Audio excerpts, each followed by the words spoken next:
Em 480 a.C., o poderoso exército persa invadiu a Grécia. Nessa invasão, o primeiro confronto entre persas e gregos ocorreu no desfiladeiro de Termópilas, onde um grupo de apenas 300 soldados espartanos, liderados pelo rei Leônidas, resistiu ao invencível exército persa. Essa batalha é o tema do filme 300, realizado em 2007 por Zack Snyder, cineasta conhecido por seus filmes de super-heróis, como Watchmen, Homem de Aço, Batman vs Superman e Liga da Justiça. Por volta do século 6 e 5 a.C., os persas começaram a ameaçar a Grécia continental, justamente quando viviam um processo de ampliação territorial graças à ação militar de vários de seus reis. Inicialmente, a relação entre gregos e persas foi marcada por uma relativa estabilidade. Contudo, a adoção de uma política de exploração deu início a uma série de conflitos.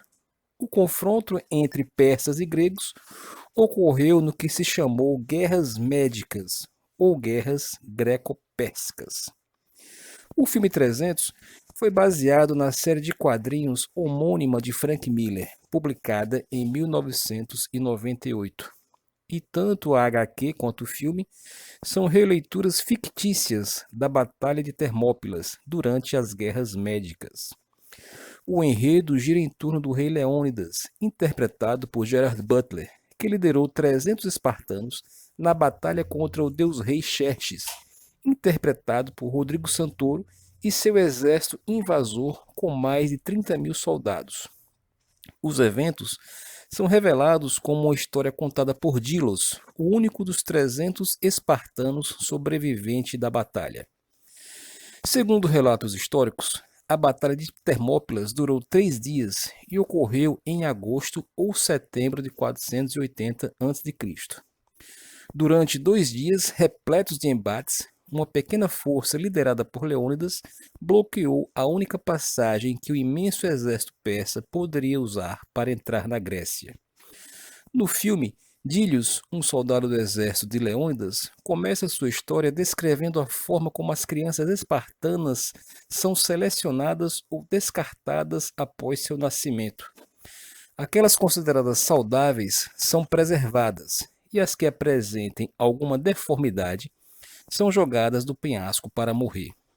Logo na infância, são treinadas para a guerra, e aos 7 anos de idade são levadas de casa para o treinamento militar. Lá aprendem a lutar e a sobreviver nas mais extremas condições até serem consideradas aptas a se tornarem soldados espartanos. Segundo Dílios, a querela entre persas e espartanos começou quando um enviado de Xerxes chegou a Esparta exigindo terra e água como um símbolo de submissão ao rei persa.